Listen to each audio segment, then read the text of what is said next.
ৰাজ্যত এতিয়াও অব্যাহত আছে ভোগালী বিহুৰ উৎসাহ। নানা ধৰণৰ পিঠাপনা প্ৰস্তুত কৰি ভোগালী বিহু উদযাপন কৰাৰ পিছত এইবাৰ সমূহীয়াকৈ আয়োজন কৰা হ'ল ভোগালী বিহু উৎসৱৰ।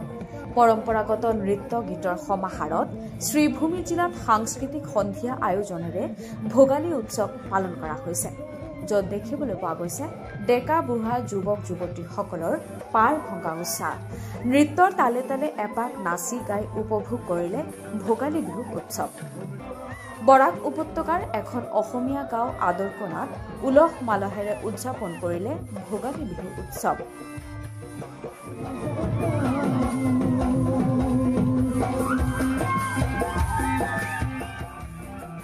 ৰাতাবাৰীৰ বিধায়ক বিজয় মালাকাৰ আৰু ডেকা সংঘৰ উদ্যোগত শ্ৰীভূমি জিলাৰ আদৰকোনাত অনুষ্ঠিত হ'ল ভোগালী বিহু উৎসৱ 2025। অনুষ্ঠানত আমন্ত্ৰিত শিল্পী হিচাপে উপস্থিত থাকে গুৱাহাটীৰ দীপঙ্কৰ বাৰতী আৰু প্ৰিয়ংকা বৰদলৈ। তেওঁলোকৰ সংগীত পৰিৱেশনৰ ফলত আদৰকোনাত উখল মাখল পৰিৱেশ পৰিলক্ষিত হয়।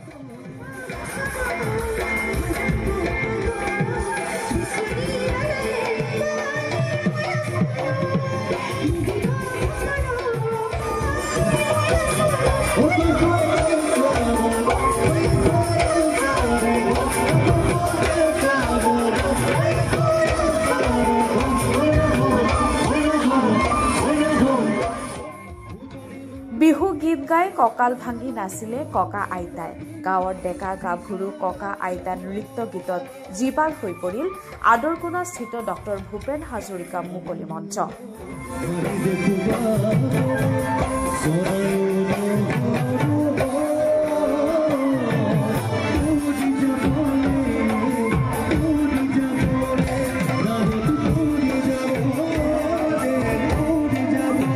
ভোগালী বিহু উপলক্ষে আমি আজি ইয়াত অনুষ্ঠান কৰিলোঁ।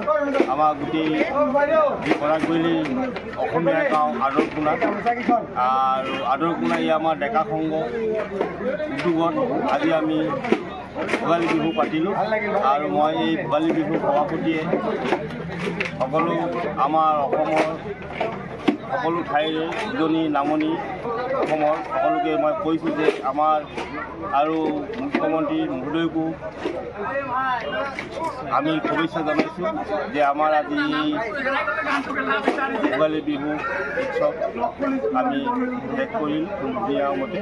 আৰু আমাৰ যিখিনি আমি কমি বেছি আছিল, আমাৰ যিখিনি আমি নাজানো বৰাকবৈলী, সেইখিনি আমি যাতে আমাৰ এই কলা সংস্কৃতি আমাৰ যিটো বিহু জাতীয় উৎসৱ যিটো আমি পালন কৰি আমি আগলৈকো ভগৱন্তৰ ওচৰত আশা কৰোঁ, কামনা কৰি আছোঁ যে আমি এনেকৈ ভৱিষ্যতলৈ আমি চলাই যাব পাৰোঁ। এই ৰামকৃষ্ণনগৰ বিধায়ক মহোদয়কো আমাৰ এই আজি ভোগালী বিহু উৎসৱৰ তেওঁকো আমাৰ শুভেচ্ছা জনাইছোঁ যে আমাৰ গোটেই আদৰকোনা সকলোবাসীয়ে আমি তেওঁক ধন্যবাদ জনাইছোঁ যে তেওঁ উদ্যোগতে আমি আজি এই ভোগালী বিহুখন আমি অনুষ্ঠানটি পাতিলোঁ আৰু আজি সক্ষম হ'লোঁ। ধন্যবাদ আমাৰ গোটেই আদৰকোনা ডেকা ল'ৰা সকলোৰ পৰা আমি তেওঁক ধন্যবাদ।